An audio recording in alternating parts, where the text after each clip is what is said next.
Hello students, आज हम BEd second year का paper 8th knowledge and curriculum जो पेपर है उसके प्रोफार्मा के बारे में जानेंगे कि किस तरीके का पेपर आता है, इसका फॉर्मेट जानेंगे। तो ये 2008 में आया हुआ पेपर है जो कि 80 नंबर का एक पेपर होता है, जिसमें 2 सेक्शन होते हैं, ए सेक्शन और बी सेक्शन। ए होता है 45 नंबर का और बी होता है 35 नंबर का। ए सेक्शन में यानी लॉन्ग क्वेश्चन हमें 3 करने होते हैं और बी सेक्शन में जो शॉर्ट क्वेश्चन हैं वो 7 करने होते हैं। और जो पहला सेक्शन है उसके बारे में जान लें।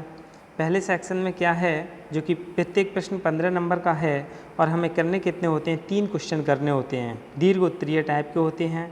जिसमें पहला प्रश्न है, ज्ञान का अर्थ स्पष्ट कीजिए, ज्ञान प्राप्त करने की विभिन्न विधियाँ क्या हैं। ये पहला प्रश्न तो आता ही है, हर बार आता है।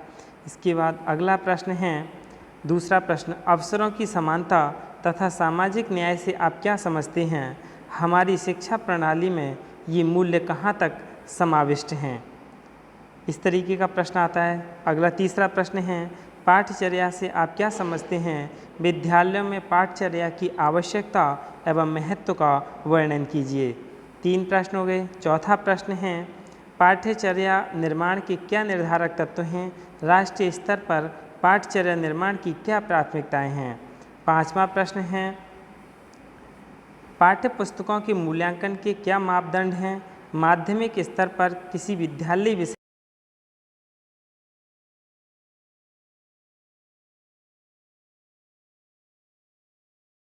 प्रश्न करने होते हैं, मात्र 3 प्रश्न करने होते हैं और जो कि कितने नंबर के होते हैं, एक प्रश्न 15 नंबर का और 3 लॉन्ग करने होते हैं, यानी 45 नंबर का पहला सेक्शन होता है।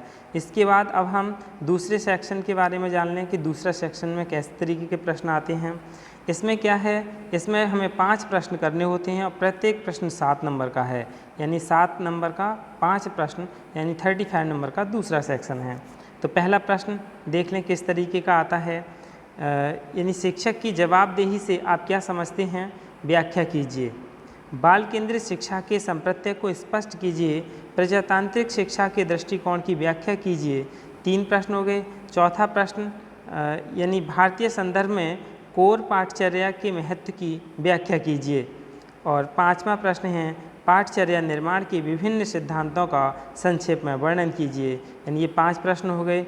और छठा प्रश्न है, सामाजिक सांस्कृतिक संदर्भ में पाठचर्या की क्या विशेषताएं होनी चाहिए, विद्यालय पाठचर्या में पाठ्य सहगामी क्रियाओं का क्या स्थान एवं महत्व है।